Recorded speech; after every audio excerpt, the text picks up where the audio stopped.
Hello and welcome to this special interview. With me is the US former National Security Advisor, Stephen Hadley. He was, in fact, one of the founders of the India-US Strategic Partnership in the past decade. Mr. Hadley, thanks so much for speaking to us at The Hindu. You have come from a visit to Pakistan and Afghanistan at a time when talks between the Afghan government and the Taliban seem to be at a precarious stage. Give us a sense of how hopeful you are of those talks working out, particularly given the announced death of Mullah Omar. Well, I think they've had a start. There have been 2 meetings, one in Urumqi, which was confidential, once in Murray, which was more public. Obviously, there was disarray and disagreement within the Taliban movement before, and the announcement about the death some 2 years ago of Mullah Omar and the then succession or leadership crisis that is touched off has actually certainly exacerbated those tensions. So I think we're in a pause, and we really don't know at this point where this process is headed until there's some sorting out within the Taliban and, quite frankly, between the Taliban and the Pakistanis. I think the mood in Afghanistan was that there's a lot of skepticism about the talks, whether they would succeed, and that's before the second Murray meeting was suspended and the turmoil within the Taliban became public. There was a lot of skepticism, but there was also, I think, a sense, even among the skeptics, that this was a course of action that needed to be pursued. And that if a large number of Taliban could actually be brought out from the insurgency, that would help buy some time for the Indian government and for its military to deal with what is a very difficult situation.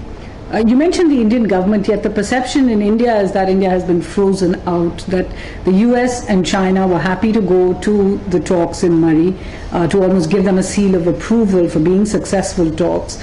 And yet India has not been consulted or involved in this process at all, because, of course, that would be inconvenient to Pakistan. How would you respond to that? Well, I hope India has been consulted by the United States. I think it is obviously India is not going to be able to show up at the talks, but they are important. They have a direct bearing on India's security. So I would hope that India and the United States have had very frank conversations about this, and I would hope that there is an understanding between the United States and India about how these should proceed and how India's legitimate concerns about this process would be and will be addressed. And I would hope that the run-up to the Prime Minister's visit to Washington is an occasion for those conversations, so that the Prime Minister and the President, when they meet, can have a frank conversation. And India and the United States need to be on the same page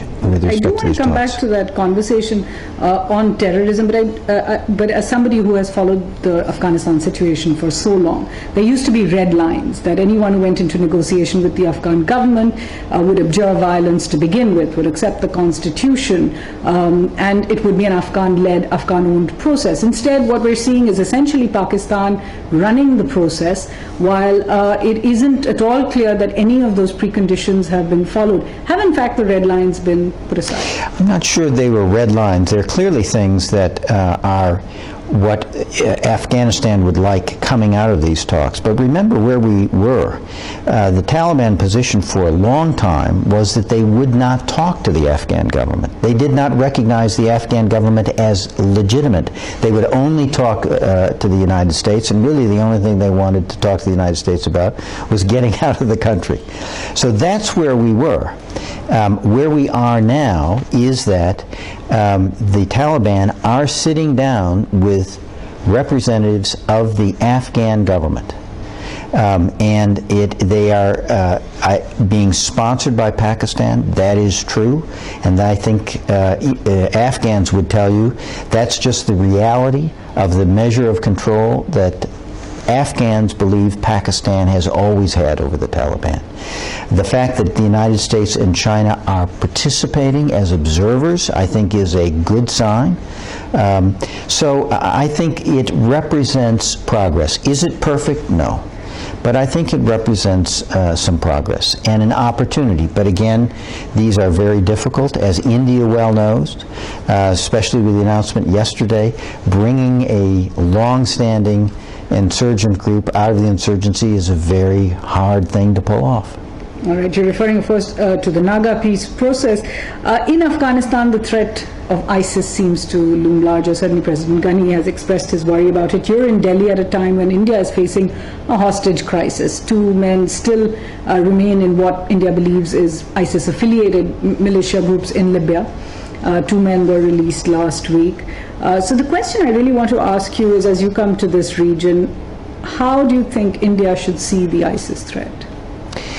I think it's very worrying, and India should see it as very worrying. This is probably, we all thought Al-Qaeda was a serious threat, and this is sort of Al-Qaeda 2.0 or 3.0 in terms of its brutality and in terms of its ambitions, which is to obliterate borders, establish a theocratic-based caliphate over the region, and pursuing that objective with really brutal tactics. And the problem is, it's now established itself as the biggest and baddest of the terrorist groups, and in a way the most successful, precisely because it controls a lot of territory in Iraq and Syria, something that Al-Qaeda aspired to and never was able to do. And the risk is that all kinds of terrorist groups, in order to enhance their legitimacy and maybe get some funds, will adopt the black flag of the Islamic State and adopt the tactics of the Islamic State.